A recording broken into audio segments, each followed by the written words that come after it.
Beli sesuai dengan kemampuan. Kalau Anda tidak mampu beli yang bermerek misalnya mahal, beli yang sesuai dengan kemampuan. Yang jelas kita usahakan wangi. Dan cari bau yang umum juga. Maksudnya orang juga semua suka. Jangan sampai Anda tampil sendiri suka dengan bau parfum tapi itu sebenarnya tidak enak dicium. Orang pun tidak nyaman di sebelah Anda gitu ya. Ada beberapa orang kadang-kadang begitu. Ini juga perlu dia hindari. Jadi dia menggunakan parfum yang orang semua umum sudah tahu baunya gitu kan.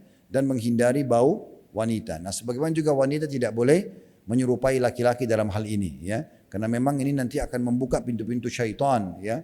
Kalau seandainya laki-laki menyerupai perempuan, perempuan menyerupai laki-laki, ini akan lahirlah tadi batu loncatan dan menjadi terbukanya pintu LGBT yang sudah kita tahu hukumnya haram, lesbian, homo dan seterusnya. Ini tidak dibolehkan ya.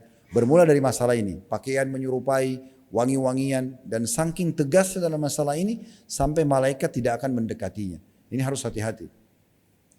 Kemudian pelajaran yang keempat yang bisa diambil dan penutupan, ada 5 pelajaran.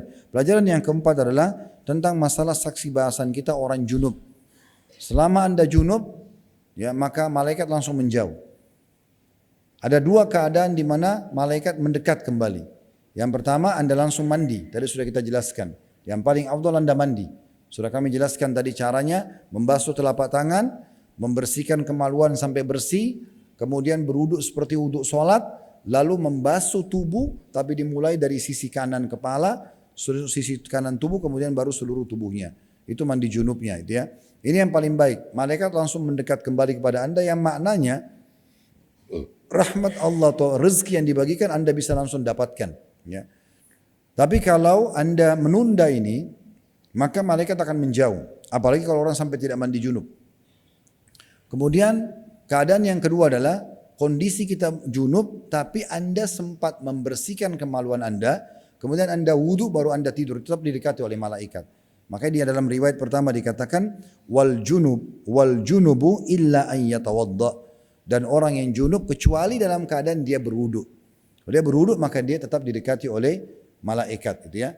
Tapi caranya tetap bagaimana kita membersihkan kemaluan dulu sampai bersih. Setelah bersih tidak lagi sisa-sisa spermanya atau mazi atau yang sejenisnya. Kemudian baru dia ya berwuduk seperti wuduk sholat.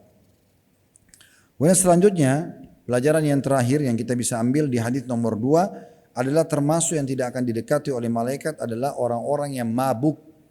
Orang-orang yang mabuk. Nah ini berarti menandakan memang ada sebuah hukum tersendiri sini Bapak Ibu sekalian ya. Jadi mabuk dalam Islam hukumnya haram. Dan istilah sakran atau mabuk ini adalah kullu ma yuhammirul aql. Semua yang membuat akal kita keluar dari jalur normalnya maka namanya khamr. Banyak orang memaknakan khamr hanya minuman cair. Seperti bir, whisky dan yang sejenisnya. Padahal sebenarnya tidak seperti itu. Cair, serbuk, daun, kayak narkotika semua masuk dalam masalah istilah khamr. Istilah khamr. Ini bukan tidak boleh, ya. Termasuk hati-hati mengkonsumsi obat-obat yang memang obat itu bisa membawa kepada hal tersebut. Maka ini semua harus dihindari tentunya. Karena kapan seseorang itu terbawa dalam arus mabuknya, maka malaikat tidak akan mendekat dengan dia. Ini hukumnya tidak boleh. Tentu prosesi pengharaman khamr ini di awal-awal Islam tidak langsung diharamkan. Karena para sahabat Nabi sebagian mereka sebelum masuk Islam mereka terbiasa dengan khamr. Sebagaimana kita tahu juga orang-orang non-muslim terbiasa dengan itu ya. Dan kita berharap semoga Allah berikan hidayah para pemimpin, para kaum muslimin ya, para pengusaha muslim misalnya untuk menghindari masalah ini. Karena biasanya mereka karena menjadi tamu negara dihidangkan khamr mereka meminumnya ya, atau mereka misalnya karena dengan partner bisnis ada entertain kemudian mereka pun minum khamr. Ini semua tidak boleh. Hukumnya haram dalam agama Islam. Dan kita tahu ini bagian daripada dosa besar. Hukumnya harus taubat nasuha. Kalau tidak, maka dia kalau kepergok, dia lagi mabuk, maka hukumnya dicambuk dengan 40 derah. 40 kali cambuk. Dan di masa Umar bin Khattab, beliau tingkatkan menjadi 80 kali derah cambukan, karena waktu itu meningkat orang yang minum khamr. Oleh karena itu Bapak Ibu sekalian harus dihindari. Ya. Bermula dari hal-hal yang kecil ya.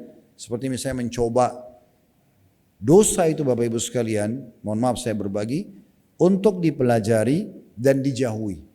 Tidak perlu dicoba. Tidak perlu Anda mengatakan, oh zina haram, sudah saya mau coba dulu. Babi haram, saya mau coba dulu. Khamr haram, saya mau, tidak perlu dicoba. Yang haram dipelajari untuk dijauhi. Sementara yang halal dipelajari untuk dinikmati. Dan kuasa Allah Subhanahu wa taala yang halal lebih banyak daripada yang haram.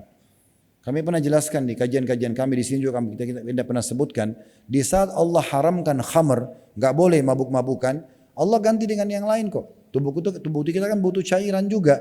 Ya, Allah ganti dengan air putih, susu, madu. Di Indonesia mungkin banyak minuman tradisional, jamu misalnya, atau apa saja di kota Anda masing-masing, desa Anda ada nama-nama minuman secara khusus misalnya.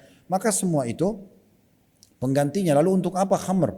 Sebagaimana juga pada saat Allah haramkan babi, padahal tubuh kita butuh daging, protein daging gitu ya. Tapi Allah ciptakan babi sebagai ujian. Ini saya ciptakan tidak boleh dimakan ya. Diuji iman kita gitu ya. Maka diganti dengan sapi, kambing, ayam, kelinci, semua hewan air. Di saat kita butuh biologis, kita suka dengan lawan jenis dan populasi manusia harus dikembangbiakkan melalui biologis, ketemunya sperma sama sel telur, yang haram namanya zina, ini dihalalkan cara yang lain, itu caranya nikah. Maka ada solusinya.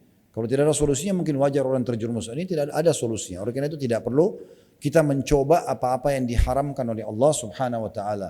Bersyukurlah Bapak Ibu sekalian kalau Anda tidak pernah menyentuh hal-hal yang haram ini.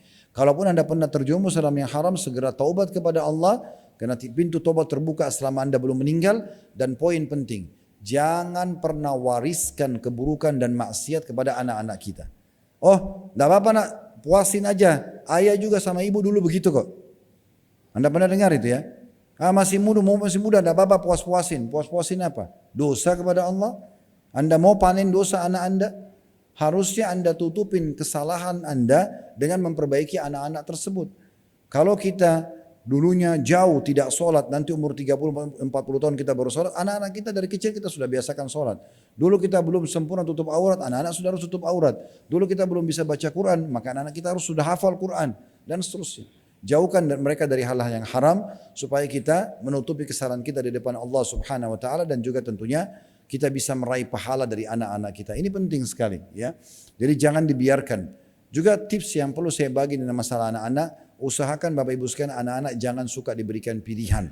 Ini sudah sering kami sampaikan ya.